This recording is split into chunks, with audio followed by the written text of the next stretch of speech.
Hey there, this is Jordan from Subaru Puyallup, and I'm here to show you how to memory set your power liftgate on the 2024 Ascent Touring. Once you're in your Ascent, you're going to have to go to your settings, hit Home, Settings, hit Power Rear Gate, and make sure that it's turned on before we go and step back. After you've gone into the settings and selected the memory power liftgate, we're going to come back to the trunk, open, and then it should open all the way.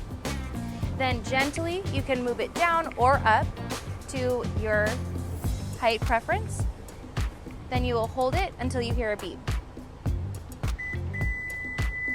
Okay, then you can go ahead and shut it. Then to ensure that it stays, just go ahead and reopen it. And there you go.